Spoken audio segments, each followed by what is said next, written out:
questions. What do you speak of that as the head of state? Thirdly, how do we move forward on the budget cuts, especially now that you've said that we're going to have austerity measures, yes, but how then do we secure development? Thank you very much. Please. No, it's okay. So I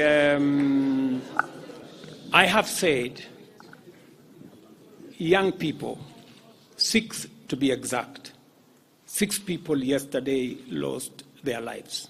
Very unfortunately, they shouldn't have lost their lives. And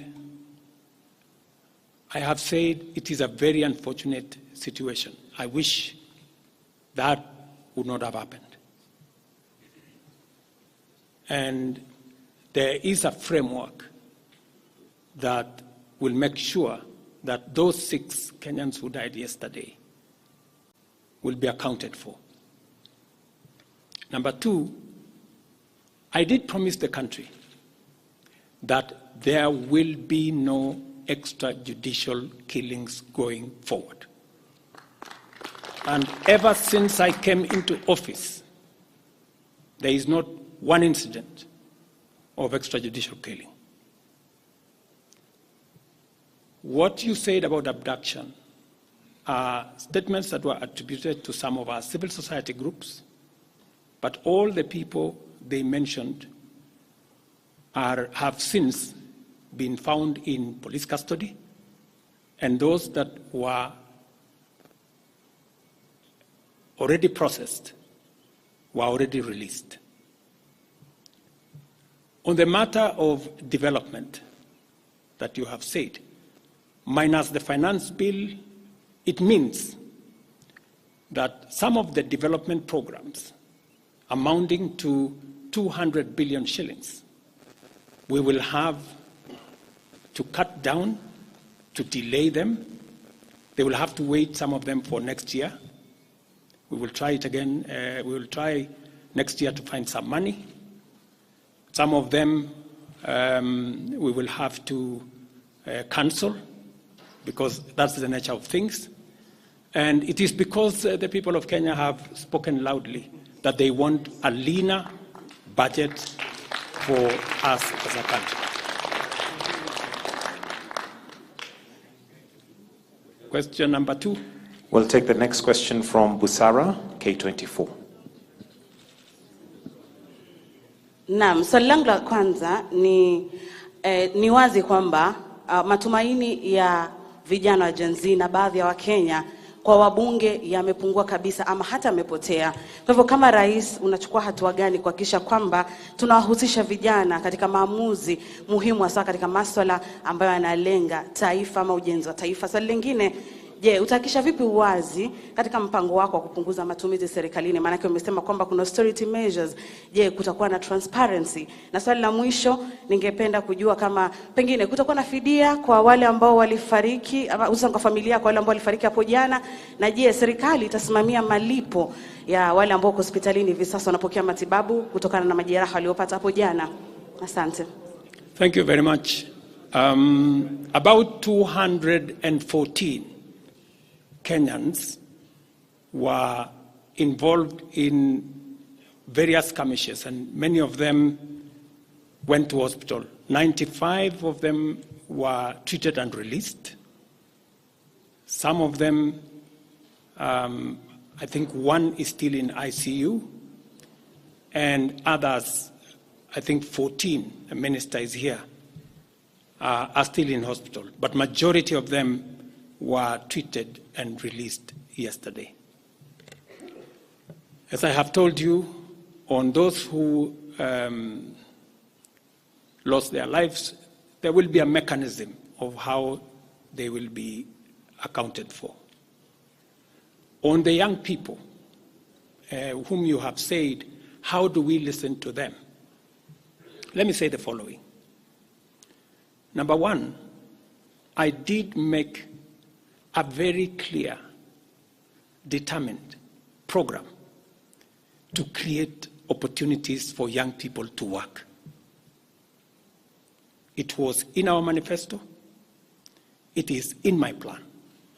As I talk to you, 3 of the programs are going on.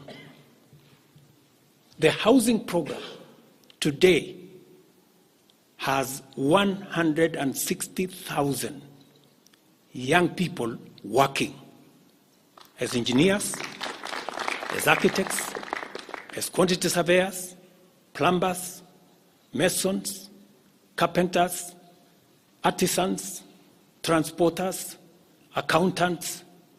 We have 160,000 young people working because I did take the decision that if we don't deal with millions of young people out of school, out of college, who have certificates and they don't have jobs, they will soon become a very big challenge for us as a country, as we are witnessing at the moment. All the young people you see, they are looking for opportunity. They are looking for jobs. And that is why our housing program, once it is fully rolled out, we will have a minimum of 500,000 young people working in our housing program. Number 2, I have been very clear on making sure that additional to our housing program is our digital infrastructure, the digital superhighway, the digital hubs, and the whole ecosystem of what we are doing in creating digital jobs.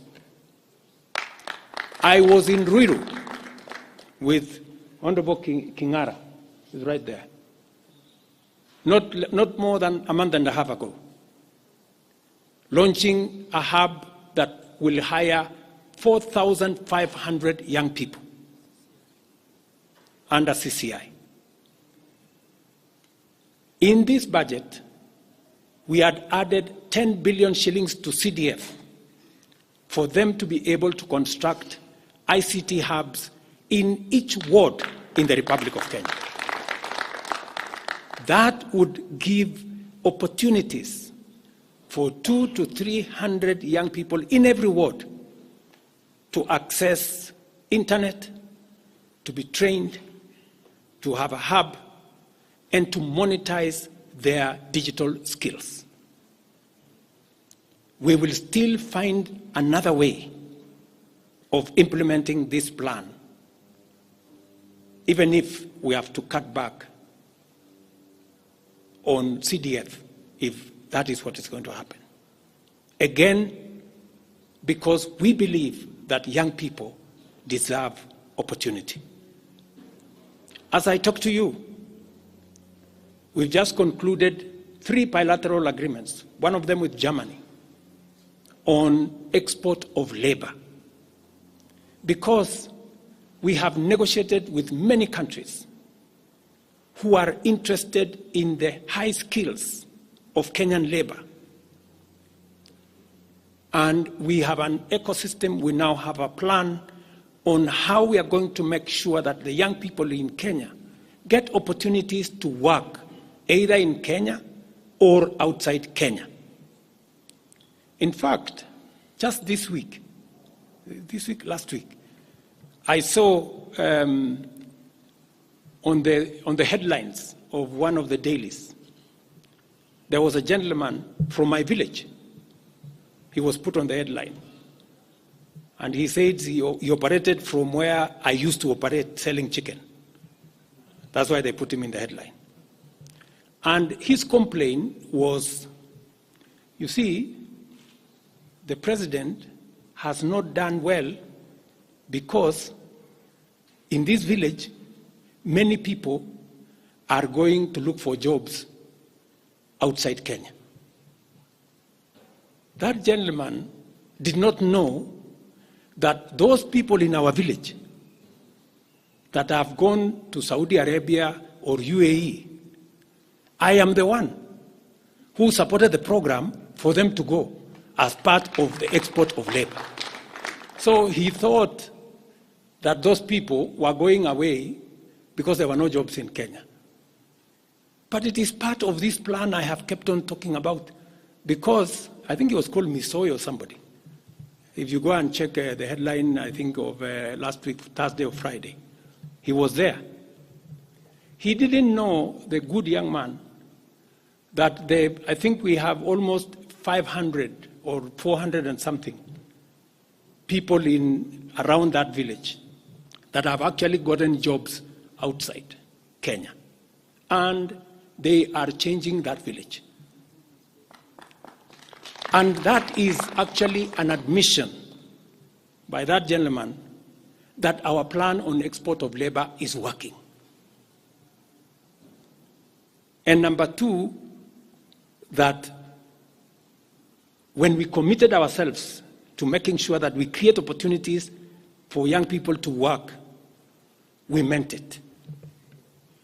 So we have a program on housing, we have a program on digital jobs, we have a program on export of labor, we have a program on the whole manufacturing sector. Let me give you another example. Now I'm talking this as a leader. We deliberately, last year, said we cannot continue to import products that we can manufacture in Kenya. One of them was clinker, cement, furniture, steel. What has happened the last 1 year? Very many, in fact 5 to be specific, companies have sought licenses in Kenya to do clinker, to do cement. And last year, because of what we did, we reduced the import of clinker by 95%. We saved foreign exchange, we created jobs locally. I was in West Pokot with my Minister for Industrialization. I'm sure the members of West Pokot, they are here. They were there with me in West Pokot, opening a clinker factory that now hires 2,500 young Kenyans, with another almost 2,000 as drivers, support staff, a big market now in West Pokot, expanding manufacturing in Kenya is the right thing. And it is the reason why some of our policy interventions on matters like imported stuff that are being manufactured in Kenya. For example, we have said substandard, low quality imported sanitary pads from China and other places. How can they come into Kenya when we have 10 companies in Kenya hiring Kenyan young people? How can they come and compete here? All the products that we are manufacturing locally, we must protect our local industries so that they create jobs locally, so that they create opportunities locally. In this finance bill, you will also see that we have imposed duty on potatoes from Europe. Surely, how can we continue importing potatoes from Europe? And we have farmers right here in Kirinyaga. We have farmers right here in Nyandarua, in Molo, in Timau. How can we justify, how can anybody take offense that we have imposed duty on imported potatoes? We have put duty on imported eggs, on imported onions, because we must protect our local farmers. Every country does that. Every country does that. I was negotiating with the Prime Minister of India because they are imposing duty on our avocados. I was in Korea negotiating with the government of Korea because they are imposing duty on our tea, on our coffee, and on our macadamia, including our avocados. Every country does that to protect their market, unless there is a mutual agreement. So these are amongst the things we are doing to make sure that we grow our local manufacturing,